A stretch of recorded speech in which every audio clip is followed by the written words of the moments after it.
Module 2. Risk of suicidal behaviour.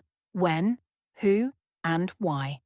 In this section, you will explore how the risk of suicide varies across different life stages, learn about age-specific risk factors, and discover key protective factors. When someone dies by suicide, we often ask what led them to this decision. Suicide is a complex phenomenon, never caused by a single factor. Instead, it results from a combination of factors, both individual and social or environmental.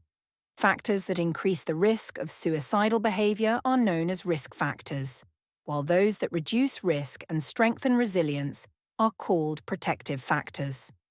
The influence of risk and protective factors can be visualised using the symbolism of a ball representing an individual. When the ball is at the top of a hill, it signifies good mental health. Rolling downhill represents increasing mental distress. Risk factors act as forces that push the ball downward, contributing to a decline in mental health. In contrast, protective factors slow the descent, stop the movement, or even push the ball back uphill toward well-being and resilience. Risk and protective factors occur at different levels: individual, interpersonal, community, and societal. The individual level involves personal traits and internal experiences. The interpersonal level includes relationships with family and friends. The community level refers to local communities and broader social networks. The societal level involves cultural norms, policies, and systemic influences. On the individual level, several factors increase suicide risk. A past suicide attempt is the strongest predictor of future suicidal behaviour, with the highest risk occurring in the first week and an elevated risk lasting up to 2 years. Mental illnesses, particularly depression, significantly increase risk, as do addiction issues, where substance use impairs judgment and intensifies distress. This is especially relevant for adolescents and young adults, for whom substance use is a particularly important risk factor. Chronic illnesses and pain raise the risk for all individuals, but the risk factor is especially significant for older adults who face the highest risk of suicide. They may experience vulnerabilities such as menopause, advanced stages of cancer, cognitive decline, and other conditions that limit social participation and significantly affect daily functioning and emotional well-being. In general, across all age groups, men and boys are at greater risk than women, largely due to differences in coping strategies, lower rates of help-seeking, and the use of more lethal methods. However, girls and women are more likely to experience mental health difficulties and to attempt suicide, though their attempts are less likely to result in death. Additionally, certain personality traits, such as high impulsivity, aggression, neuroticism, and perfectionism, are linked to a higher likelihood of suicidal thoughts and behaviours. Some of these traits may be especially pronounced during adolescence, posing a risk for individuals in this age group. Certain life events can significantly worsen one's mental health and increase the risk of suicide, particularly for individuals with pre-existing mental health conditions. These may include poor academic performance or relationship problems in youth, job loss, or divorce in adulthood, and the loss of a spouse in older age.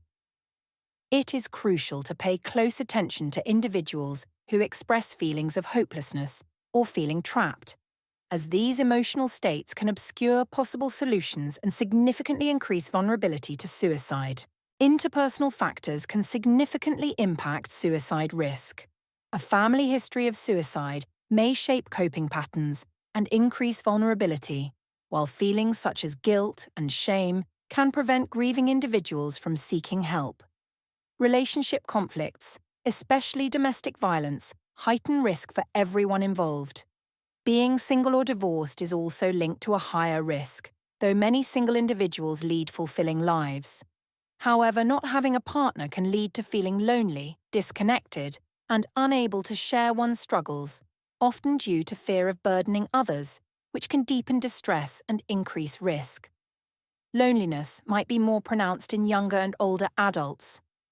At the community level, several factors can increase the risk of suicidal behaviour. Traumatic experiences such as violence, abuse, bullying, or financial and academic difficulties can have lasting effects on mental health. Discrimination against minority groups causes deep emotional pain, leading to feelings of rejection, stigma, and isolation, while also reinforcing negative self-perception. Migration or relocation can bring challenges in adapting to new environments, often resulting in loneliness, especially when paired with discrimination. Large-scale events like natural disasters or war can also elevate risk by undermining safety and stability, though in some cases, they may strengthen social bonds and reduce suicide rates. At the societal level, several factors influence suicide risk. Irresponsible media coverage, including graphic depictions of suicide methods, sensationalism, or the glorification of suicide, can contribute to increased suicidal behaviour, a phenomenon known as the Werther effect. Media reporting and other forms of social influence can shape a culture with harmful collective attitudes that normalise suicidal behaviour and discourage help-seeking. Nevertheless, stigma surrounding mental health and seeking support remains a major barrier, preventing many from reaching out in times of need. Socio-economic factors such as poverty, long-term unemployment, and low education levels are also strongly linked to increased risk. Finally, timing plays a role. Suicides tend to occur more often at certain times of the week, during spring, after holidays, or on personally significant dates such as anniversaries or birthdays. We've now explored the factors that increase a person's risk of suicidal behaviour. Understanding these risk factors helps us identify individuals who may be more vulnerable. But it's just as important to recognise the factors that protect against suicide, known as protective factors. At the individual level, several protective factors can reduce the risk of suicidal behaviour. Positive self-esteem and a hopeful, optimistic outlook help individuals remain resilient in the face of challenges. When faced with traumatic experiences, some individuals undergo a shift in priorities, which can lead to personal growth and strengthen their ability to cope. Strong social and communication skills support connection with others and increase the likelihood of seeking help when needed. People who are open to seeking support, whether formal or informal, are more likely to find relief and recover. Additionally, finding meaning in life through relationships, activities, values, or spirituality can protect against suicidal thoughts. These qualities can be nurtured and strengthened over time. At the social level, a range of protective factors can reduce the risk of suicidal behaviour. Supportive interpersonal relationships with family, friends, and close others are key as they help individuals feel less alone and more capable of coping with distress. A safe, stable, and non-violent environment fosters emotional security. Social inclusion, especially efforts to combat discrimination and promote acceptance, strengthens resilience, particularly for younger and older adults and marginalized groups. Strong community ties built on trust and cooperation create a shared sense of responsibility and support, as well as enhance community participation, which can create a sense of purpose and belonging. Access to mental health and social services is also crucial, ensuring individuals can receive help before or during a crisis. Additionally, responsible media reporting that uses empathetic language, highlights sources of help, and focuses on a person's life rather than their death, promotes a society where distress is seen as something that can be managed, not escaped.